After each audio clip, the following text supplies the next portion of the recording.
So ayan, may lakad na naman kami kaya ayan, dumaan muna kami dito sa may SM. So nagpark nga lang kami at ayan, naglalakad na kami papasok ng SM. Kaso guys, ang init, grabe. Kaya ayan, nag-video muna kami. At tingnan nyo naman sa uncle dito guys, naninibago talaga ako kasi nga tingnan nyo naman siya, diba? Nagmukha talaga siyang tao dito guys, tingnan nyo naman yarn. In short guys, ang pogi niya dito, diba? So ayan guys, habang papasok na kami ng mall, ayan, nagpapalambing muna ang iabab na to. Grabe naman kasi ang pogi. Tingnan naman yan, ngiti pa lang, pasok na. At to nakapasok na nga kami dito guys, isang una namin hinahanap is yung CR kasi nga nawiwiwi na daw siya, Diyos ko naman. Pero guys, kanina ko pa talaga napapansin yung boses ko parang nag-iba. Pero pasensya na kasi nga may sipon talaga ako. Kaya ngayon, pangit ng voice over ko. At after nga namin guys, is pumunta agad kami dito sa may second floor, sa may Samsung, para naman magtanong-tanong kung meron po silang cord na USB type. Pero wala talaga guys. So naghanap na naman kami at doon kami pumunta sa isang store.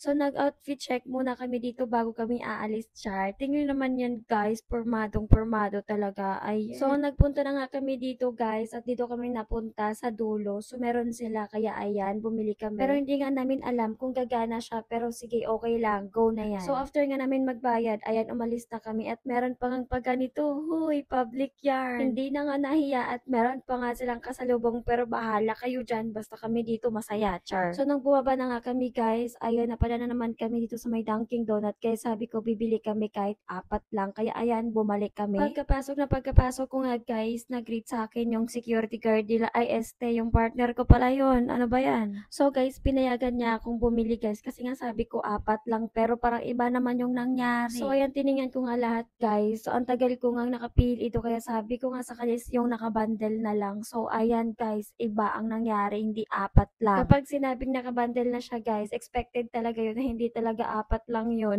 Yung 4 ko guys, nag-time siya kaya naging 12 pieces po siya. Dalawang box. Uy. Sino ba naman ang hindi tataba guys kung palaging sweet naman yung kinakain. And syempre guys, sweet din yung kasama. Kaya ayan, lalo ka talagang tataba dyan. So another craving satisfied na naman ang mema nyo dito guys. Kaya ayan, after nga namin magbayad is umalis na agad kami baka madagdagan pa. Uy, delikado. So guys, ayan ngayon lang naman talaga to nung nandito siya. Pero nung wala siya dito guys, is hindi talaga ako bumibili kasi nga nasasayangan ako sa pera. Kapag bumalik siya sa trabaho guys, wala na talagang pag ganito kasi nga ayoko talagang bumili at gumastos kapag ako lang. Papalabas na nga lang kami ng mall guys at ayan na naman siya, pumuporma na naman, grabe naman talaga yan. Sabi ko kasi sa kanya, mamayang gabi na lang yung bayad. Huy. At after nga namin mag-mall guys, ayan dumiretso kami dito sa may lipunan kasi nga may bibilin pa kami pero parang iba naman yung binili. So nagutom nga siya dito kaya ayan nag-stop muna kami dito at bibili kami ng kakanin. At syempre guys, hindi mawawala yung milk tea doon. Pero hanggang dito pa rin talaga guys is nagpapasubo pa rin talaga siya sa